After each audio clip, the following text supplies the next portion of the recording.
Hey gang, welcome back to Joe Daddy's Garage. Today's video, well, it's going to be a tool unboxing slash review type of video. In the past I've done videos on a variety of welders and plasma cutters, different tools that I've used throughout the years, and also demonstrated those in my shop. Today I'm going to do a video on the Arccaptain Cut 50 plasma cutter. Now I have done a video previously on the Arccaptain MIG 200. I'm very happy with that machine, and they wanted me to have a look at their Cut 50. As you can see, I've already opened the box. And the reason for that is I started to make a previous video and I ran into a problem with the air connection. So I'm going to continue with this video. I'm going to show you what's inside the box, the problem with the air connection, and my plan to fix it. Okay, so as I said, this is the Arccaptain Cut 50. If you open up the box, you will find your wand, your cutter, whatever you want to call this, the cutting unit that you're going to use on the machine. Set that aside. You will also find an adapter cable to go from 220 down to 110. You will find some of this air line. More on that in a minute. You'll also find a strap that goes on the top of it if you want to carry it with a strap. You will find a set of, or a user's manual, let's say, gives you some information on the plasma cutter, various pictures and diagrams in there. You'll also find a warranty card, a link to, I guess, an app you could use. You will find some consumables, as we all need with these tools. And you also find a clamp. Another thing, pretty important, you will find your ground cable.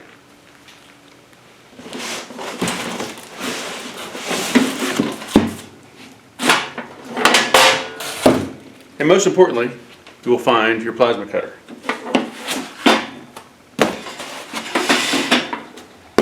This is a very small unit. I can hold this at arm's length and not have any problem handling it. So, very small, hopefully very convenient. On the back here you will find a water separator slash regulator, and this is where I ran into the problem with the air line. More on that in just a minute. On the front you will find your connections for your gun and also your ground and your cable connection, let's say your wiring connection for the trigger on the gun. You will find some controls up here, and we'll turn those on and show those in just a minute. Just so you know, side shot air regulator.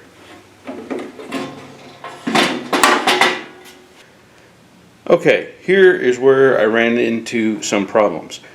This does not have a standard connector. So I think we're all used to these type of air hose connectors. You pull back a collar, you insert whatever you're going to use, your air chuck. You could use your air tools, put that together, right? This doesn't have that. Now I've seen another video where somebody has removed this and replaced it. Now this is a quick connect fitting. And what that means is you can take your air hose and you can slide it into that, and I'm not going to necessarily do that with this just yet, but you slide it into that and it grabs onto it and holds onto it. I guess kind of like a, I don't know, PEX fitting or whatever.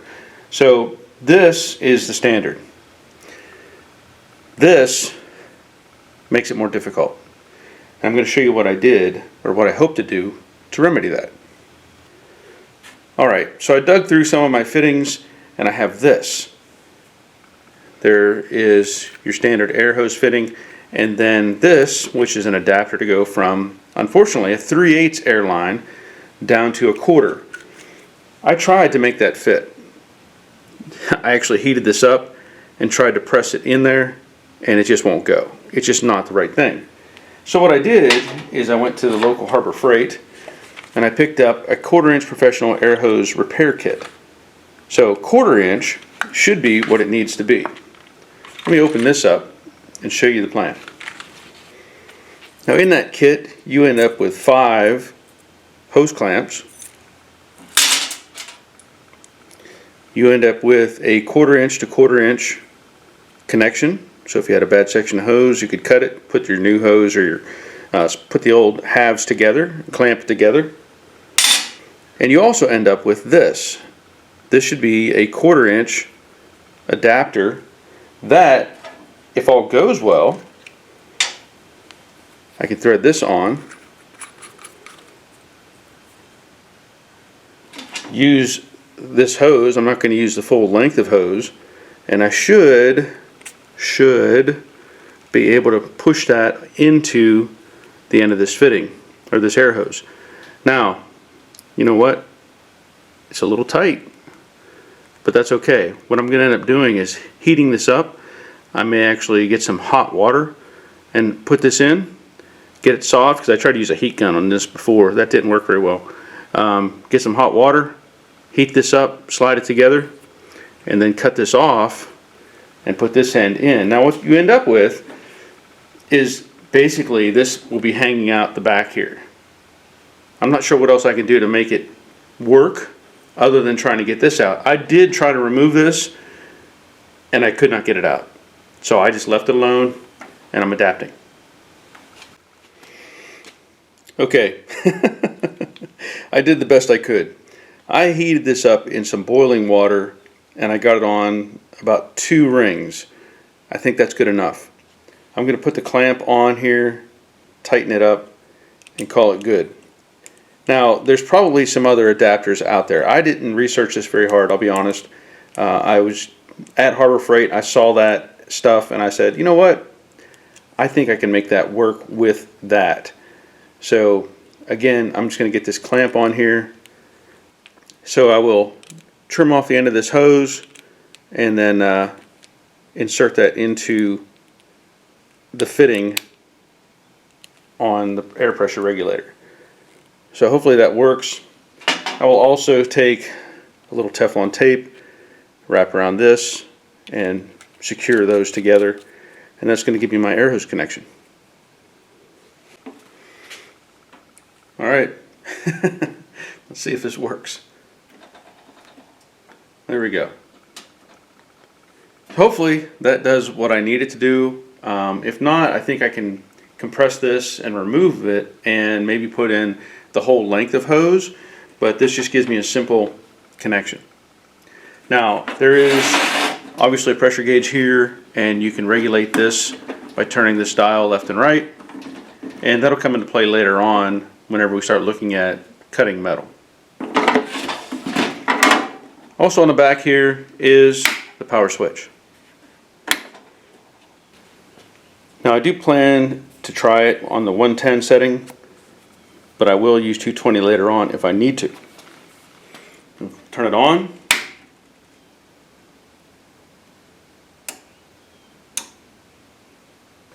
Okay, so this switch right here, it has operation mode. I don't know if you can see that very well, but it has a 2T and a 4T. What that means is 2 touch and 4 touch. So basically, if you have it on 2T, if you want to use your gun, you squeeze it, squeeze the trigger, it starts, and it'll cut until you let go of the gun. On 4T, you can squeeze the trigger, start, you can let go of the trigger, it's going to continue to cut until you squeeze the trigger and release again. And that's meant for, like, if you were using a plasma table, a cutting table, or a jig, CNC type of thing, and you can attach it to that and start it and just let it go. Over here you have preference. So this is, I believe, your post gas. So there's 10 seconds, and I think you can change that up to 15 down to 5. So that's your variation there. Here's your amperage, and you can also adjust the amperage left and right, and you're limited, because this is on 110 right now, to 35 and as low as 20.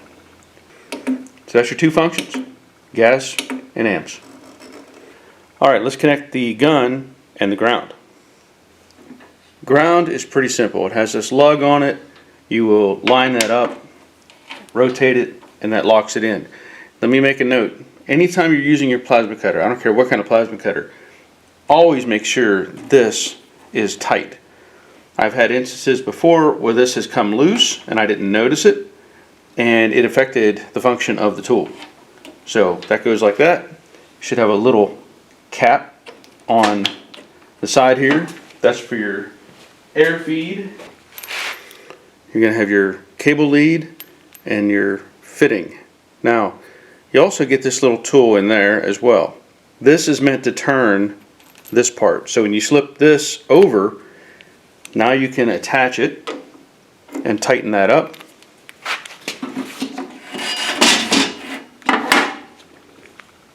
So let me do the wiring first, just so you can see it.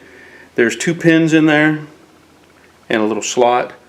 It's only going to line up one way, so it's either going to be this direction, and that looks like it lines up. Oh, it's a slip collar. Here, I was turning the thing. It's a slip collar. Okay. Yeah, there you go. Good. And then the air hose connection. Again, you take this tool and you turn it, and it stays. So make sure that's tight as well. And that's it. We're ready to start cutting some metal. Oh, and if you're interested, this is the carry strap. Basically, you will feed this through this front section, weave it back up through that, and then in the back here, it has 2 slots. And essentially, you'd have to feed that through those slots, back through the slots, one way or another, bring it back up and feed it into that, weave it through, and then you have a way to strap carry it on your shoulder if you want. Again, this unit is only like, I don't even know if it's 20 pounds, something like that by itself. So anyway, before I do any cutting, I want to show you this. This is from the Arccaptain website. So it gives you this chart if you're cutting mild steel or aluminum, and it gives you thicknesses of material and then some other settings here. But then they also have this chart, which is easier to read. So I printed that off as well. And basically what it's showing you is your minimum PSI is 30. Then it goes to 40 and 50 and 60. And it gives you your amperage settings. And it goes through each type of metal thickness. So 1/64th, 1/32nd, all the way up to 7/32 on that first row. Then it goes up to 7/16 on the second row, 21/32 on the third, and up to 7/8. That's pretty impressive, but I'm going to say that's going to be in the 220 amperage. As I mentioned earlier, I'm limited on my amperage. When I showed this, the max I can go in this case is 35. The minimum is 20. So that's going to limit my max usage to 3/16 with 110 volts. So again, these are available on their website. Okay, I have some samples here. If you're working on a Mustang, you're probably going to deal with stuff like this. This is a rear frame rail. This was in the Cobra Jet project, and when I put in the mini tubs, I cut this out. Also, a little piece of scrap here. Again, that was probably part of this at some point. And then I also have a piece of what was used as roll bar tubing. Now, you can see I didn't weld this. This was welded by somebody else years and years ago. And oddly enough, this car was used as a mini stock car at one time, driven by chance by Tony Stewart. So I still have some of this metal left over, and I'm going to try to cut it. So I have the plasma cutter turned on. I have it set at 30 psi. I went with a low. You can kind of hear it. Okay. And basically what you do is you turn the knob back here, squeeze the trigger, and you want to see it drop to 30, and you're good to go. I also set the amperage at 30, and I know that's a little higher than what this metal is because it's not super thick, but there's no sense in me going below that if I already know it's going to handle up to 3/16. So let's just see if I can get a cut just on this corner real quick, see what it does.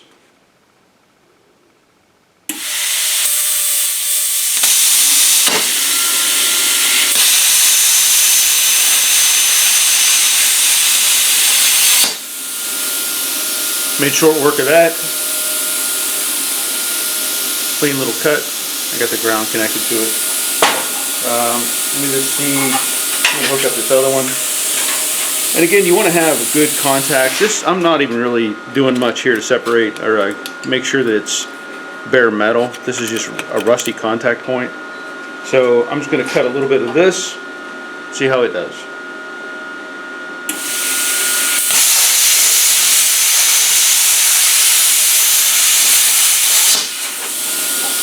And that was really just a random kind of hole.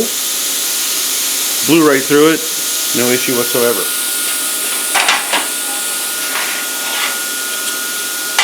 Now what I want to do is get rid of, I want to get rid of that chunky end on this. So I'm going to put the clamp in the other end of the pipe, make some good contact. This is pretty good wall thickness. I can measure that later if I need to, but you can see it's not super thin metal. Always remember, have some good shades to protect your eyes, and also put on hearing protection because this does get loud.